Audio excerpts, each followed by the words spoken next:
गावाच्या शेवटच्या टोकाला एक जुनं घर होतं. अनेक वर्षापासून त्या घराला कुलूप होतं. गावात अशी चर्चा होती की त्या घराचा मालक मरण्यापूर्वी एक गुपित तिथे ठेवून गेला होता.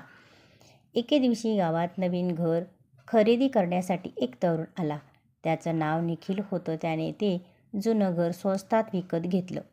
घर साफ करताना त्याला एका जुन्या कपाटामागे एक छोटीशी लोखंडी पेटी सापडली. पेटीला कुलूप होतं आणि बाजूला एक कागद ठेवलेला होता. कागदावर फक्त एवढंच लिहिलं होतं, ही पेटी उघडण्याआधी माझ्या घराच्या बाहेरचा दगड उचल. निखिलला आश्चर्य वाटलं. त्याने घराबाहेरचा मोठा दगड उचलला. खाली एक छोटी चावी होती. चावी घेऊन त्याने पेटी उघडली. पेटीत सोनं, पैसे किंवा दागिने नव्हते. फक्त काही जुनी पत्रं होती. निखिलने पहिलं पत्र उघडलं. त्यात लिहिलं होतं, मी आयुष्यभर पैसा कमावला, पण एका चुकीमुळे माझा सर्वात जवळचा मित्र माझ्यापासून दूर गेला. मी त्याच्याकडे माफी मागू शकलो नाही. जर तुला ही पत्रं सापडली असतील तर माझी एक विनंती आहे. तुझ्या आयुष्यात कुणाशी गैरसमज झाला तर अहंकारामुळे नातं तोडू नकोस. निखिलने दुसरं पत्र उघडलं.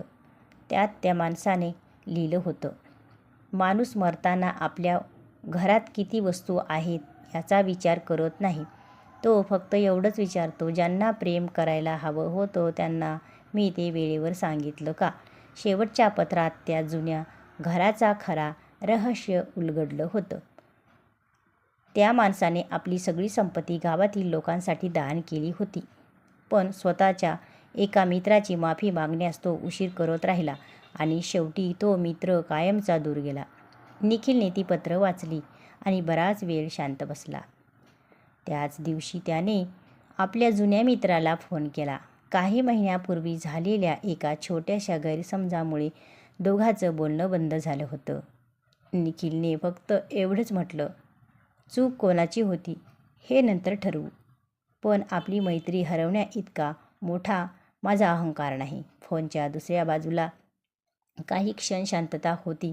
मग मित्र म्हणाला, मी सुद्धा तुझ्याच फोनची वाट पाहत होतो.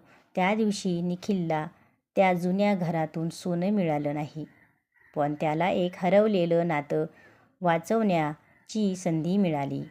बोध, कधीकधी आयुष्य आपल्याला मौल्यवान वस्तू देत नाही, ते आपल्याला मौल्यवान नाती वाचवण्याची संधी देते.